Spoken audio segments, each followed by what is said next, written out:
Have you ever looked at an image and felt like it was speaking directly to you? Not because it predicted the future, not because it possessed some hidden power, but because it revealed something you hadn't noticed about yourself. Human beings have been creating symbols for thousands of years. We tell stories, we create myths, we paint, we write. We search for meaning in images that somehow feel larger than ourselves. Today, we're opening a different kind of file, one that explores creativity, symbolism, and why humans continue searching for meaning in unexpected places. Welcome to Dark Character Profiler. Take a deep dive into the background and personalities of villains from books, video games, manga, and comics. Psychological analysis of some of the most deviant and heinous characters of all time. Now, here's Fulcrum. Welcome to the Dark Archive Bureau, sometimes simply known as the Archive, where I, Fulcrum, dissect the minds behind the cases most people would rather leave closed. Dark Character Profiler. Today, we're stepping away from our usual case files and sitting down with someone whose work intersects creativity, symbolism, technology, and human behavior in some very interesting ways. Christian is the creator behind projects including Killer Kards Tarot, Aurora, and several other ventures that explore how people understand themselves and the world around them. Christian, welcome to Dark Character Profiler. Thank you. Happy to be here. Awesome. Section 1, Who is Christian? For listeners who may not be familiar with your work, tell us a little bit about yourself and how you ended up creating such a wide range of products. Sure. So I've been an artist for as long as I can remember.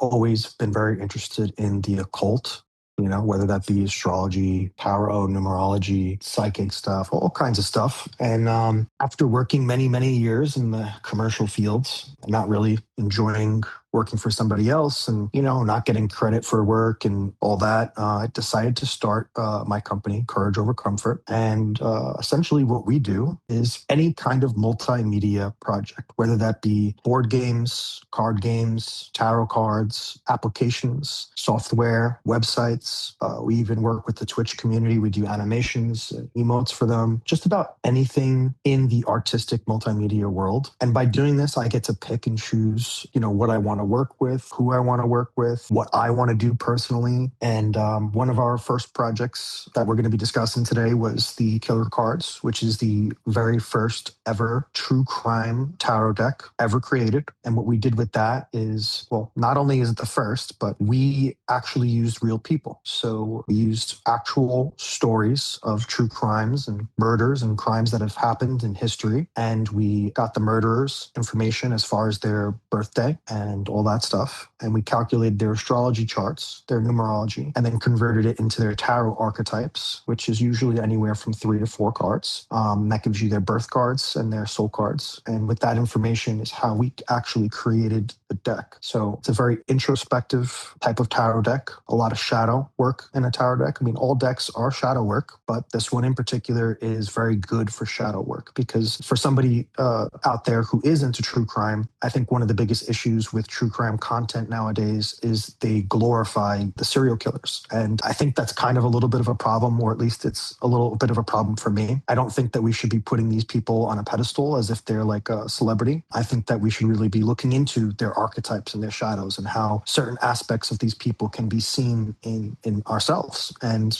discerned by the choices that we make. Nice, nice. So, with all the work that you've done, like the different projects that you've done, do you see a common thread connecting everything you create? Or is it all separate? I mean, the common thread would be me, right? I mean, but everything's kind of different, you know?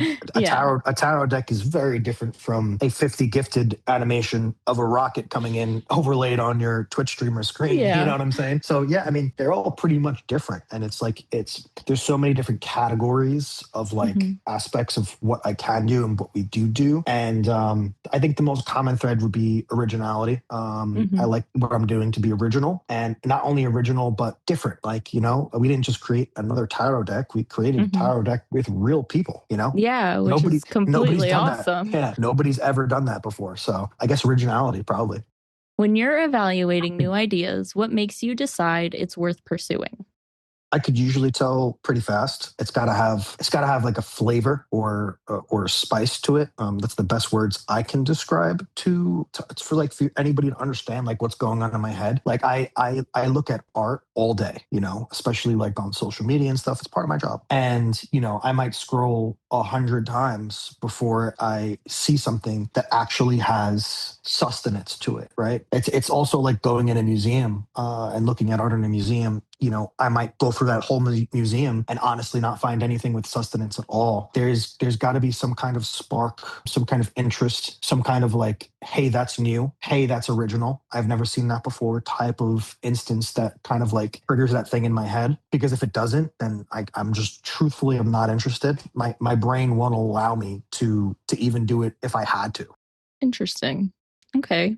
Do you consider yourself primarily a creator, entrepreneur, problem solver, or something else entirely? I think the main thing that I am is probably a problem solver. I'm really good at solving any kind of problem, but a creator and an entrepreneur kind of go hand in hand. You know, Right. I have multiple different businesses. You know, I'm not just a artist and a publisher, and I'm also a creator. But I think bottom dollar is like that's probably one of my core skills is a problem solver. Right? I Mm. can pretty much solve any problem. Section 2, Killer Cards and Cultural Fascination. So, one thing that stood out when we first spoke is that killer cards aren't actually born from a personal fascination with true crime. Can you tell us how that project came about?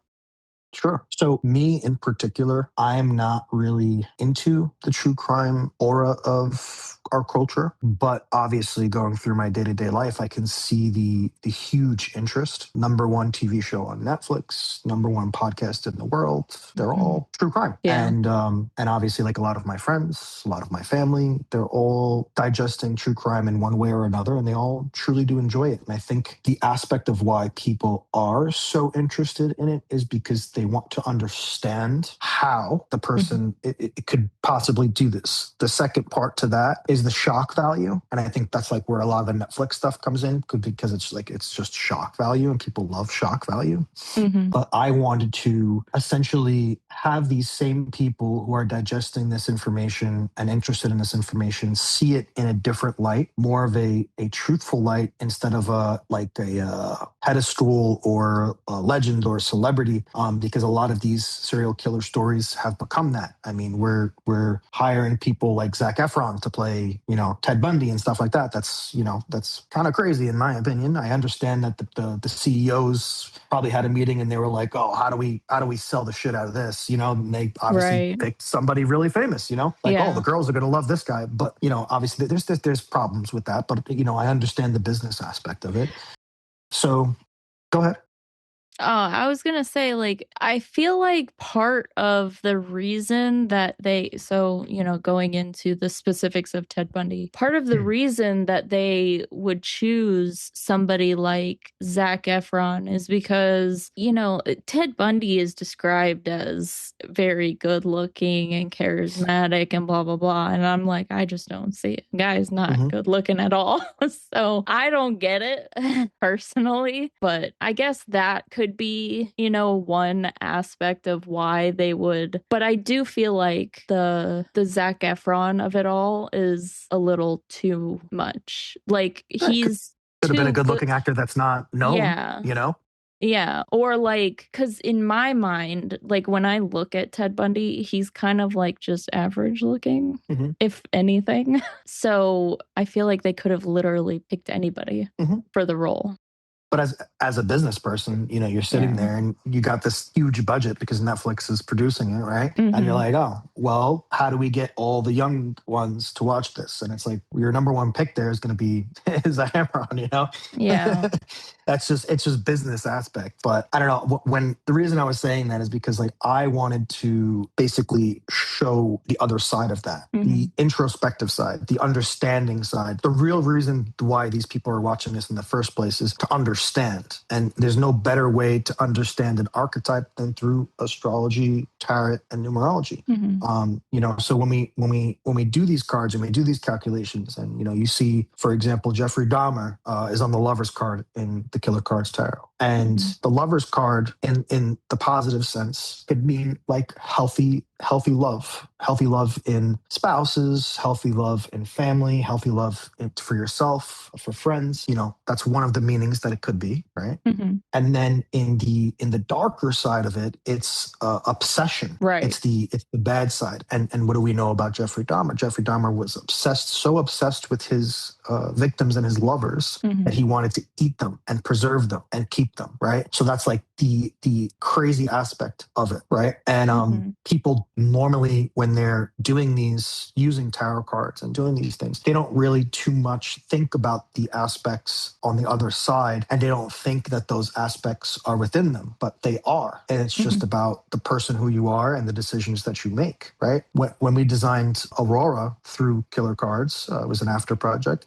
Aurora gives you a percentage of capability of being able to commit the type of crimes that these people have committed. Mhm. So it's like if your birthday turns out and your birth cards are, the lovers and the devil, do you have the capability percentage of doing such a crime, such as what Jeffrey Dahmer did? Mhm. And the answer is yes. And that percentage could be either low or it could be high, depending on the other placements in your astrology chart. But Mm. it's there, and it's all about decisions. Even if you have traumas and a bad upbringing and these things, you could have the exact same upbringing as Jeffrey Dahmer. Doesn't mean you would actually still follow that path, because at the end of the day, it's still a free will decision. It's Right. possible. There's a high percentage if you match all the placements, but it's all down to free will at the end of the day. Yeah. I agree with that. I mean, because like you said, well, Jeffrey Dahmer's life, like family life, wasn't actually that bad. No, his biggest issue was the being homosexual, and in that time, in Yeah. that day and age, and And not being able to come to terms with it. yeah, if I'm not mistaken, he's the one that as a kid, he would go around and like find roadkill and dissect Yeah, it. yeah, it was part of like a hobby. Right. A lot of people say that, oh, that's weird that like a child shouldn't be doing that and blah, blah, blah. But I honestly don't think it's that weird. It's out of No, it's curiosity. it's a pretty normal. I mean, it's of the rare hobbies, but Yeah. it's a normal hobby. It's a career. Yeah. People pay a lot of Taxidermy. money for taxidermy. Taxidermy is no joke. Yeah. People pay a lot of money. Yeah. One question I do have that's outside of the set questions. Did you watch The Devil in Disguise? I don't think so. It's what was it on? Oh, it's a Peacock series. It's about John Wayne Gacy, but it's about the trial. Like, well, I might have. immediately after, what's that kid's name? The last kid that he murdered. That one I found was not glorifying at all for once. It was actually a very good series. It was like kind of the aftermath. The kid goes missing. It involves like the families of the victims and like him like freaking out, not necessarily freaking out, but like him like trying to deal with the aftermath of his victims are starting to be found. They're starting to find connections that he knew these certain people, his homosexual tendencies, even though he claims he's not homosexual. Not, I think I all did these watch this actually. things. It's I think I got did. it's got Michael Chernus. I don't know if I said that right. As I think Gacy. Yeah, I think the less dramatization in these kinds of movies, Hmm. it tends to lean that way of the less glorification. Yeah. But I mean, obviously, if you're dramatizing things, it's a fine line to walk, right? I Yeah. mean, I think what's the they had one, the monster or something like that, and that one wasn't bad because they didn't make him look like this super handsome guy, but Hmm. apparently, when that did come out, I seen like trending stuff about how he was handsome and stuff like that, which is again interesting, Yeah. weird. And the guy that they picked for Gacy, he has like a similar build. He has a similar look about him. He even like kind of sounds like him a little bit, but he insisted on not showing any of the actual murders taking place. He was Mhm, like, if we're gonna do this, I refuse to show the murders and what he actually, like, the sexual things that he did with his mhm. victims. And I was like, that's an interesting thing. And it definitely brought out a new side of that kind of true crime with Gacy anyways. And like how he believed it focused on him trying to defend his actions and say like, it was self-defense, or, basically everything that Gacy actually Mhm. said. But it was a really interesting show, and I wanted to see what you thought about it, considering most shows do kind of glorify without maybe without necessarily realizing that that's what they're doing. Yeah, for sure. And again, it's a lot of it boils down to business, right? Making money. Like Hmm. these shows are produced to make money, so it behooves them to use a very liked or a very attractive actor in order to get the best possible outcome, right? And they're Right. dramatizations; they're not documentaries. The documentaries have a completely different feel to them, right? Hmm. I think they even played in like the last episode, maybe they even played some of the actual footage of him afterwards, after all was said and done, and he was in, or maybe I'm thinking about the documentary, but they did play like some of the interviews that he had afterwards. I'm pretty sure I did see it, but I Mhm. have, when I did this project, I had to digest a ridiculous amount of I can imagine. documentaries, books, case files. We didn't just like, when we made our matches, we had to hire a private investigator for some of the process because we wanted to, for example, we wanted to get access to Jeffrey Dahmer's journal, and Mm. we were Oh, running that into was interesting, I roadblocks bet. on how to actually get that. And Hmm. we hired a PI to actually pull that with like a Freedom of Information Act to actually give us the actual files and whatnot. But yeah, it was a 2-year process, so you could imagine Wow. all the stuff that I had to read, watch, and look at for 2 years to really make sure that what I was bringing to people was going to be authentic, Hmm. accurate, and true to tarot and astrology and the actual history. What made you realize there was enough public interest in true crime to build an entire project around it? Well, I mean, number one Netflix TV shows, number one Yeah. cable TV shows. I mean, the number one podcast is a true crime podcast, and they actually hold events where they rent out an entire football stadium, and Hmm. then like they're sitting in the middle of the football stadium doing the podcast, and there's just millions of people watching, and they Wow. sell those tickets for hundreds of dollars. And like that's like I've never seen that. I've never seen a podcast where you're filling a stadium, you know what I'm saying? And also, again, like the first thing that really piqued me that people are really interested is, again, friends, family, acquaintances. A Hmm. lot of people I bump into, they love that, right? And then I did the research and I was like, oh, wow, number one TV show, number one podcast, number one thing. I was like, this is interesting. Maybe I could really dive into this and come up with something a little bit more introspective rather than entertainment purpose. Yeah, it's definitely interesting that you like the cards themselves are interesting to me. After spending time creating killer cards, what have you learned about the people who consume true crime content? The biggest takeaway. A lot of them consume it for face value, shock value, lore, because we sold it in two different ways. One of the first ways we sold it was through like TikTok Shop, and then the second way is through me personally. Like I will ship out the packages and whatnot. Mhm. And I noticed that the reviews we would get on TikTok Shop, they were great. We didn't really have, we had maybe a handful of less than perfect review scores, right? Mhm. And those mainly came from people who like were expecting more from the deck but they didn't actually like use the deck or read the manual or anything. They I guess Yeah. what they wanted was like a bunch of crazy, cool, insane pictures that aren't really tarot pick. They were looking for a novelty deck, whereas like our deck, again, like if you pull the Ted You can Bundy use card, it. it's the magician card. Like there's Yeah. every symbol's in there, everything is in there for it to be a real tarot. So I think they were expecting like Ted Bundy himself to be doing some like crazy murderous act as the card, which we would never do because that's not tarot. That's not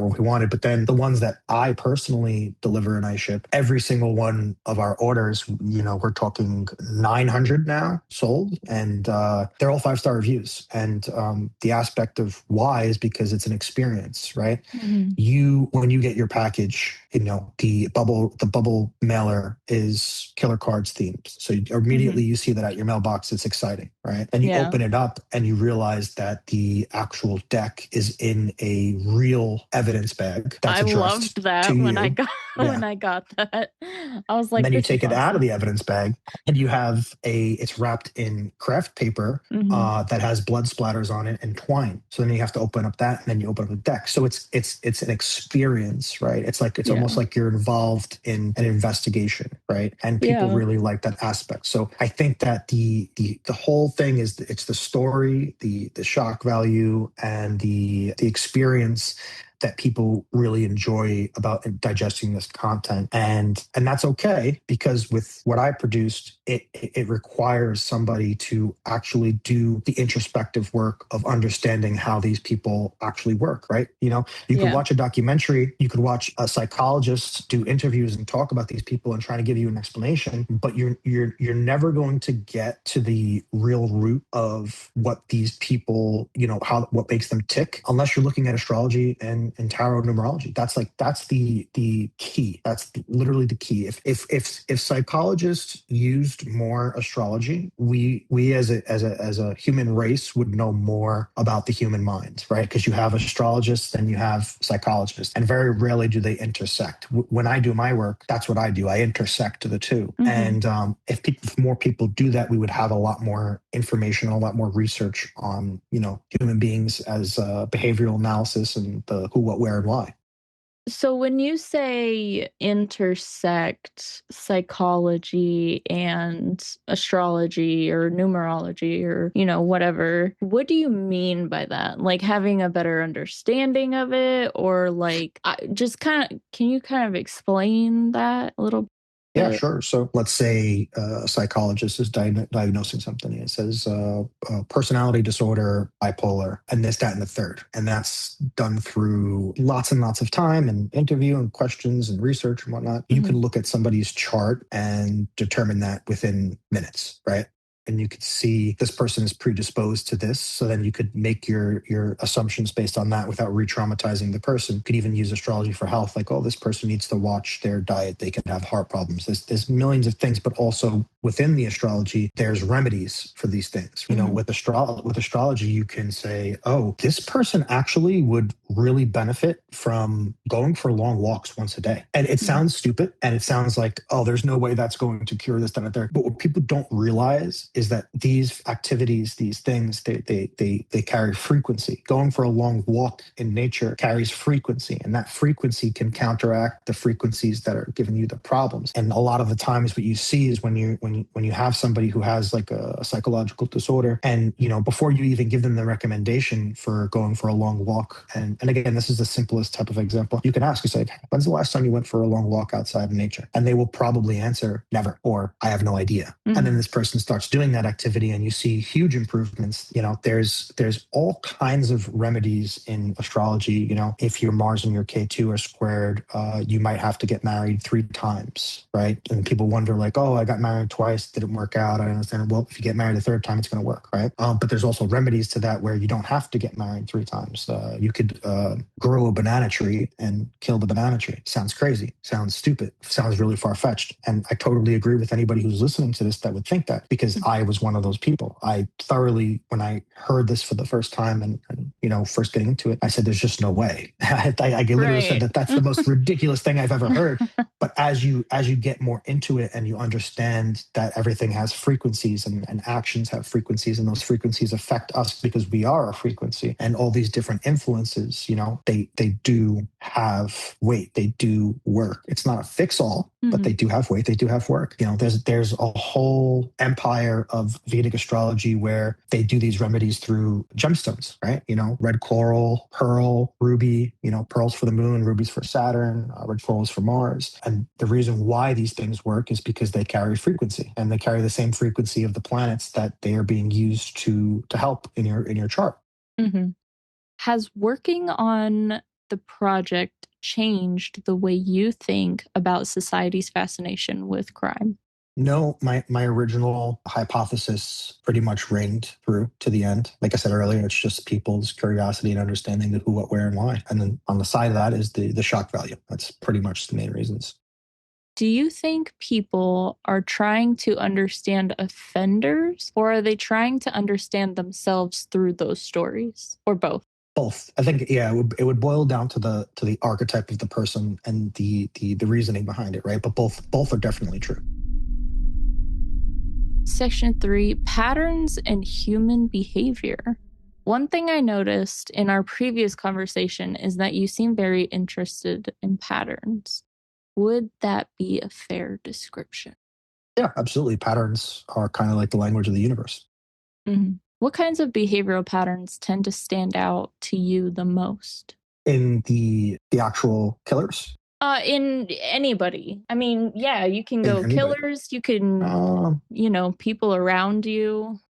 The biggest behavioral pattern that I see in the most widespread way is people tend to mirror a lot. People like to accuse people of the very thing that they're doing. And that's called Yeah. mirroring, right? Mm-hmm. And I think that's the most widespread behavioral human pattern. And I think that, as a person, the day or the moment that you figure out that you are doing that is a very pivotal moment for a person as far as their life, their growth, and their well being. I feel like I would have to agree. And I think the best example that you can find in that kind of behavior, in the mirroring behavior, is with cheaters. Yeah, that's a pretty great Cheaters example. often accuse, I don't know if you're thinking, if this is the same thing that you're thinking of, but cheaters often accuse the person that they're with of cheating on them, Mhm. even if they're not. Mhm. And in most cases, they're not.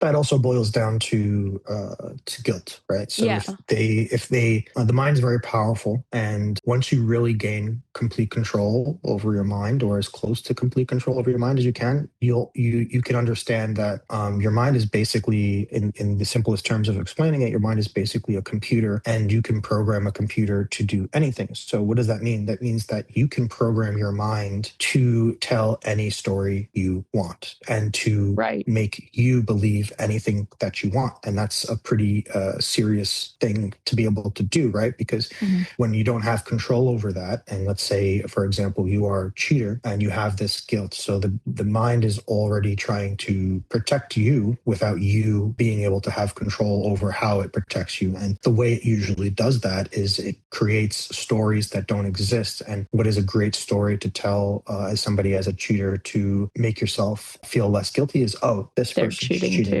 So it makes it okay. Right. Do you think people are more predictable than they realize?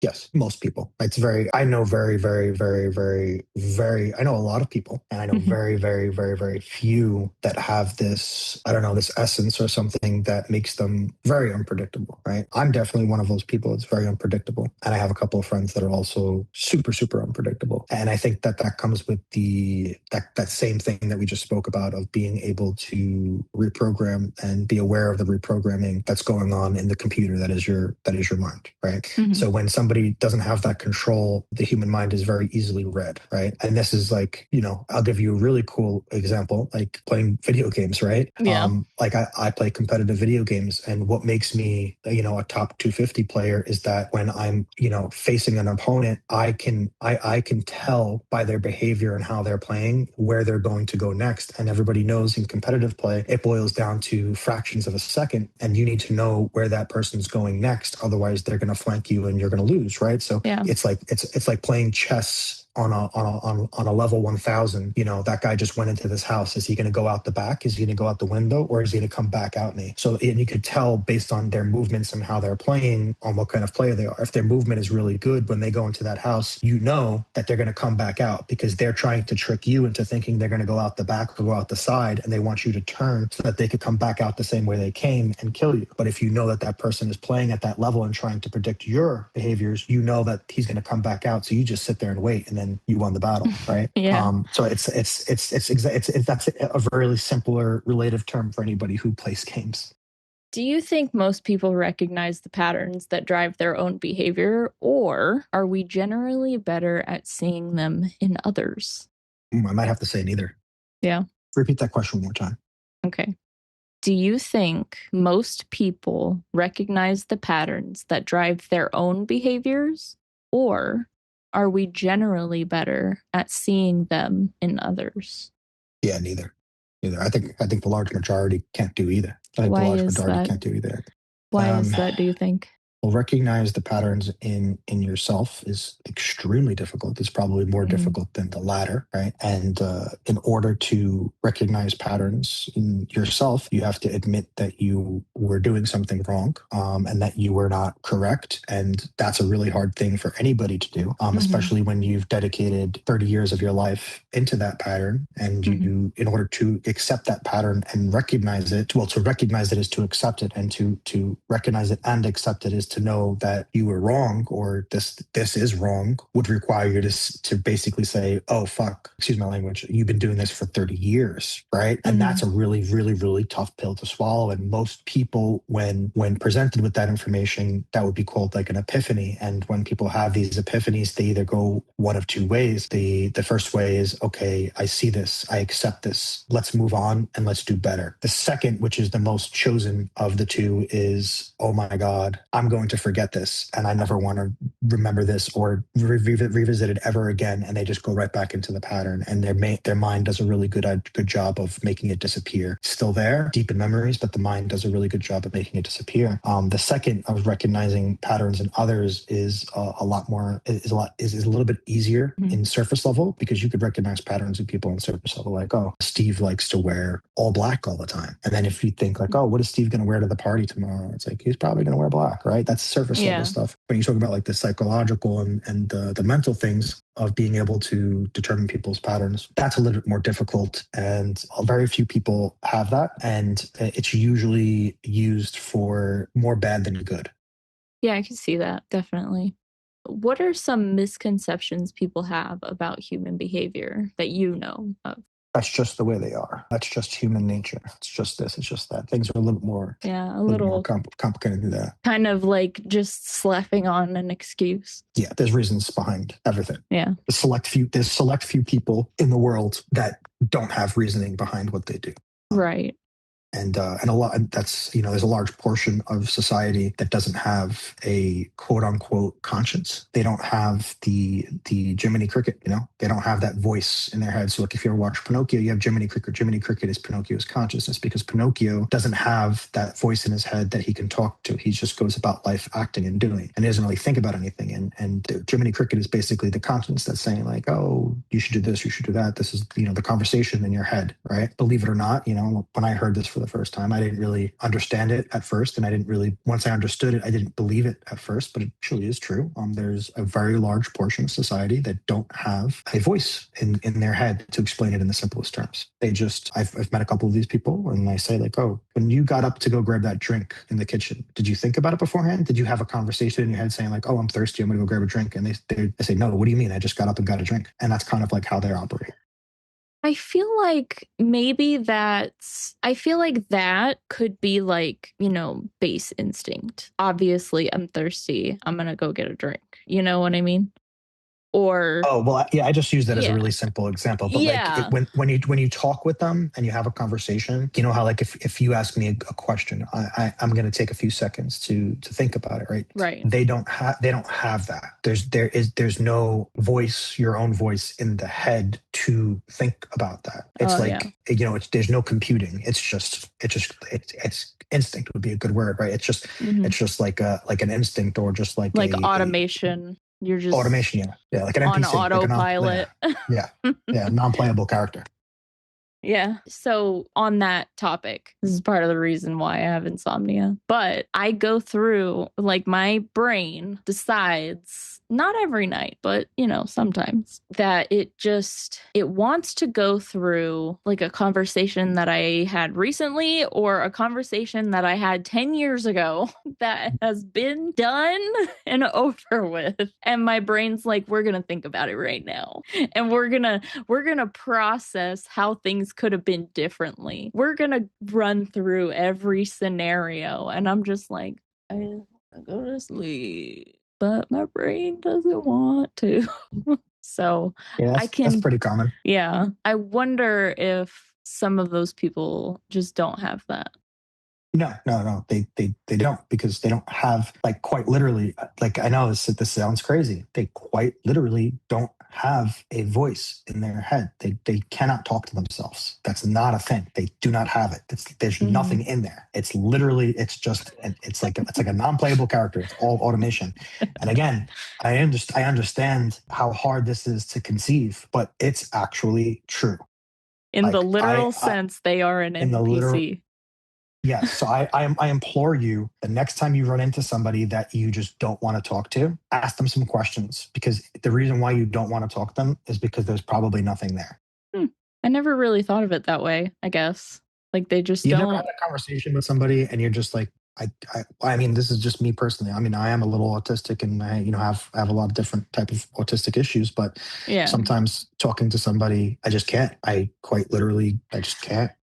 Yeah, I mean, I think for me, because I guess like in women, it kind of shows differently. But for me, it's like, it's not that I can't talk to this person. It's, I literally just can't have this with anyone at this moment in time, Yeah. Like I have this group in Discord that I haven't even talked to in like months. And it's not because I can't talk to the people. It's because when I get in there and I do talk, I'm just like not feeling it. Mhm. And I'm just like, okay, bye. And then I disappear for like months at a time and I don't say anything. Mhm. So, I mean, I guess that's kind of how I experience it in my own way. Yeah, that's similar. That's similar. But like let's say you tried to do that just now and then you left the chat, but then you engaged in a conversation with somebody else for an hour, That's, right? yeah, That means that it's not mood based. It just means that you quite literally couldn't have a conversation with those people. right. But Now, then my you could be in husband, a bad mood, and yeah, that's a whole different story. yeah. Now, my husband, I can talk with him about whatever. I could talk with him about nothing, Hmm. and it would be great. But that's because I actually like him, Hmm. and, I would hope I liked him anyways. Have there been moments where recognizing a pattern allowed you to predict an outcome that surprised others? Every day.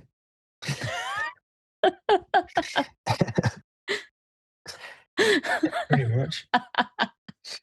Yeah. I mean, like I said before, like I'm really good at solving problems, and the key to being able to solve problems is to understand every solution and understand the string of events that happen from those solutions, right? So that's all Right. patterns, Yeah. So it's like you have a client that you're trying to do something with, and you understand that you could email this person 100 different ways, and you get 100 different outcomes, right? And Right. that all boils down to patterns, right? Yeah, for sure. Section 4: Autism, Hyperfocus, and Creativity. You've spoken positively about autism and neurodivergence. How has Mhm. being autistic influenced the way you think and create?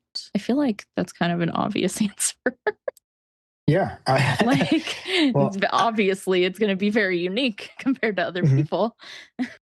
I mean, everybody, autism is such a wide spectrum, and there's different ranges of it. And some of them Mhm. are quite disabling, and I do have parts of autism that's quite disabling sometimes. I have issues with sometimes the way I speak can come across as rude or nasty or disrespectful, but there's not an ounce of rudeness, nastiness, or disrespectful in any part of what I had said, right? Hmm. It's just that the way that I say things sometimes can come across that way because of the way I speak, and that's attributed to, part of my autism, right? The positive sides to it is that I'm able to digest and learn information at an exponentially higher rate than the average person. The caveat to that superpower is that I have to be interested, right? Yeah. If I'm not interested, it's never going you could force feed me Adderall and make me try and focus on this thing.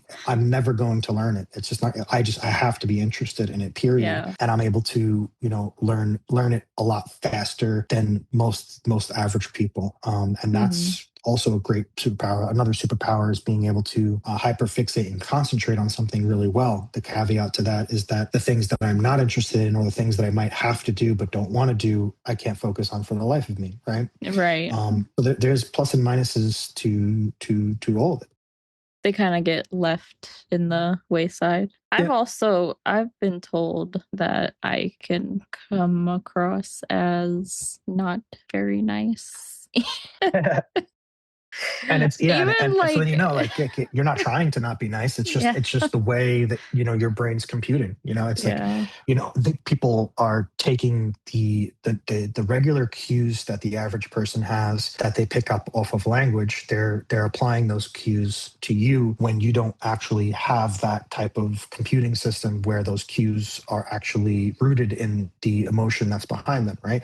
We're just saying things because the words are the words and they make sense for the words, and sometimes the tone too can contribute to that, right? yeah. When in reality it's like that's not at all, and it could be very frustrating too, because I'm very misunderstood for the most part, right? I don't Hmm. think it's very hard to understand me, whereas a lot of people you could kind of understand, right? Hmm. But because of the way that I speak and I talk, it's very hard to understand me, and I get misunderstood a lot.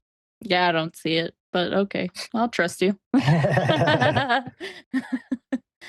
um, okay. So you mentioned hyperfocus during our previous discussion. How does that show up in your work? Well, you kind of already answered Mhm. that, I guess. Yeah, Let's it's do just as that. long as I'm interested, I can Yeah. hyperfocus. If I'm I not, that's not happening.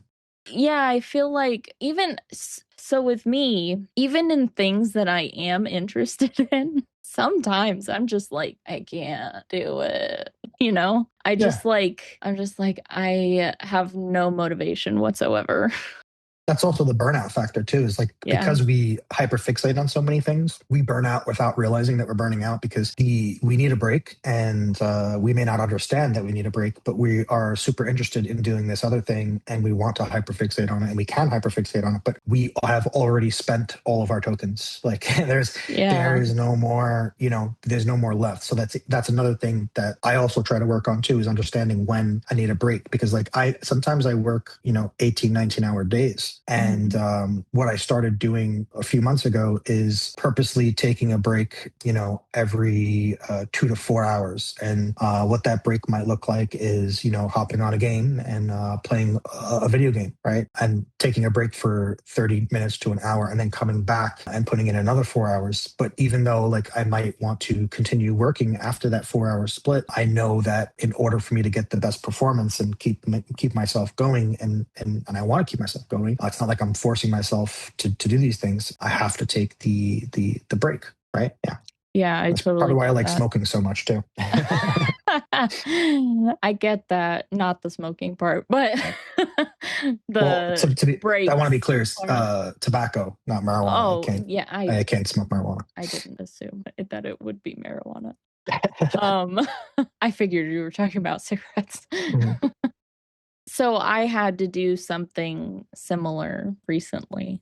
When I first started my podcast, it was every 2 weeks. And then I was like, all right, let's see if I can do every week. And like in between my main episodes, I do like a mini one. And it's just about like, any random psychological topic or, anything that's going on that interests me at that time. But I apply psychology to it. Well, I got sick for like a month and a half. My husband got sick and then he gave it to me. And then I started getting better, but then he got sick again and then he gave that to me. And so I was like, I don't feel like doing anything while I'm sick, like most people. And so when I was finally better, I was like, okay, I'm good now. Let's, start getting back into the routine of the episodes. But then I was just like, for some reason, I couldn't catch up again, like Mhm. get back to the weekly thing. So I was like, this is too much. It's burning me out. I'm going to go back to every other week. So I get that. It Yeah, makes whatever sense. works, right? Yeah. Do you think neurodivergence changes the way you perceive human behavior?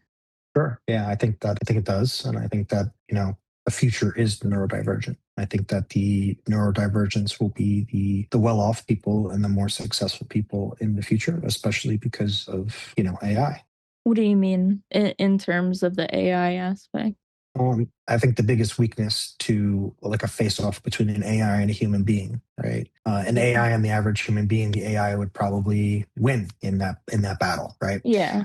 Whereas if the AI was facing a neurodivergent, who neurodivergents are often also psychic, but it's explained in different ways through science and stuff, that AI could never. That's the one thing that AI can't battle is the neurodivergence and the psychic and the unpredictability, right? That we spoke about that earlier, because the AI is doing the same thing that we're doing is when we're doing pattern recognition, right? And if you're really good at pattern recognition and you're an unpredictable person, you could pretty much out predict the AI model. Because you understand that it's a program, it's a computer, and even if you're talking to an AI model with consciousness, which we do have that nowadays, it's controversial, but I do believe we have that. Mhm. That's the one thing that is the one up, right? And then talking about like economics and business, the business model and the economics of like the value of a person is not the same as it was 10 years ago.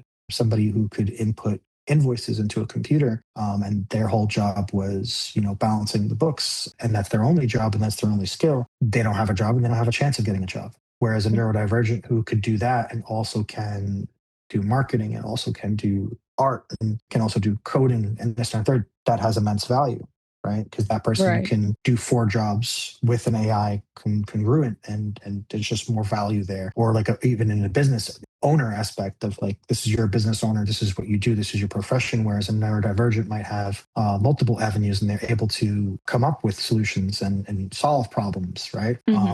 That's essentially, I think these are the people who will be more well off in the coming years. And I think even now you kind of see that how certain people and certain businesses are doing better than others. And I think that the reason Yeah. behind that is because most of them are neurodivergent.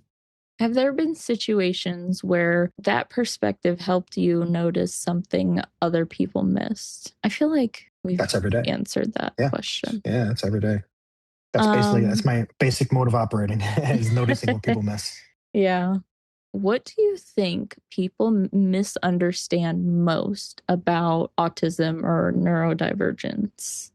That it's I think the idea that it's always a disabling disability, whereas in certain situations, in certain cases, it could be a large positive side to it. And some of the greatest minds and most educated and knowledgeable minds and successful people do in fact have autism or neurodivergence. Mm-hmm. That kind of reminds me of, have you ever watched the movie A Beautiful Mind? Rain Man, was that what it was about? No, it's about John Nash. He was a mathematician. Oh He yeah, yeah, was yeah, yeah. played by uh Yeah, Rain Man is like a term for like people who are super wickedly good at like math and like statistics and patterns and stuff like that. Russell Crowe. He was played Yeah. by Russell Crowe. He was a famous mathematician, but so I don't know that he was neurodivergent, but he was paranoid schizophrenic, like super paranoid schizophrenic. Paranoia, a lot of schizophrenia is misdiagnosed. Oh A no, lot of like people he would, had he yeah, had the common delusions, the persecutory delusions. voices, images. So voices and images are actually rare in schizophrenia. They're Mhm. not the most common things that you see in schizophrenia. Those ones are, it's more of like delusions of grandeur, delusions of, you know, and paranoid schizophrenia, it's the persecutory. So like it almost like you're being followed or you're being watched or Mhm. you think that somebody is in communication with you that is not in communication with you. But I feel like his story, John Nash, is kind of similar in a way to what do they call it? He became in remission. You can become in remission from schizophrenia, meaning you don't Mhm. have the symptoms anymore. And that can happen with medication or without.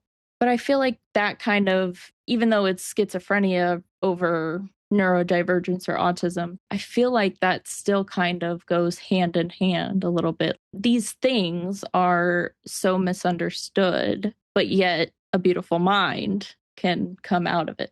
Mhm. Yeah, the reason why I said a lot of it is misdiagnosed is because a lot of these things that are the signals or the markers for the diagnosis are actually completely misunderstood by both the person and the person diagnosing. And sometimes these delusions of grandeur are actually more of messages or problem solving from your own mind. Mhm. And when you have a really powerful mind and you completely lose control of it and don't understand these aspects, it can seem like you're crazy, and people can also seem like think you're crazy. Even and then like that's why I asked about the visions and voices. Oh, A lot of the yeah. times that's also not every time I'm saying, but like Mhm. a lot of times that's actually somebody who's highly psychic and is actually picking up images and messages, but they don't understand that these are actually, psychic messages and whatnot. But not every time, of course not. I mean, I can't say for certainty, but a lot of the times it is. Okay, so here's what I found. I know it's not, I'm kind of getting off topic here, but it's my podcast. I'm allowed to do whatever I want. Mhm. So, John Nash experienced a range of symptoms consistent with paranoid schizophrenia, beginning with paranoia and erratic behavior around 1958 and 1959. So, he also exhibited disorganized thinking and speech. That's like the most common symptom. His early signs included delusions of grandeur and persecution, such as believing men wearing red ties were part of a communist conspiracy or that he was recruited by aliens to save the world. So that's kind of an example. And later on in life, he did, like, as his illness progressed, he did develop auditory and visual hallucinations. He struggled with social withdrawal, emotional detachment, and inability to concentrate, which severely impacted his professional life and required multiple hospitalizations. But hospitalizations back in the day were like Yeah, they did, oh, what was it called? Insulin therapy on him. interesting. They did a lot of weird shit back in the day. Yeah. They still Um, do. one thing that we continue to do as well is electroshock therapy. Mhm. Yeah, I know we I still do that. We still do actually electroshock therapy. We do a lot of weird shit. Dark character profile. Before we close today's file, I wanted to let you know that our conversation with Christian continued well beyond what you've heard today. Rather than compress it into a single release or cut out large portions of a genuinely fascinating discussion, I decided to preserve this interview as 2 parts of the same file. When interview file INT-003 reopens, we'll continue our conversation and dive deeper into creativity, symbolism, storytelling, and some fascinating psychological questions that I think you're really going to enjoy. I hope you'll join me when we reopen the file. Archive status, interview INT-003 Part 1. Status, pending. Thank you for visiting the Dark Archive Bureau. If you'd like to find the podcast on your preferred platform, connect with me on social media, or explore the rest of the Dark Fulcrum Media Network, visit darkfulcrummedia.com. I'm Fulcrum, and this has been Dark Character Profiler. Stay curious. Dark Character Profiler.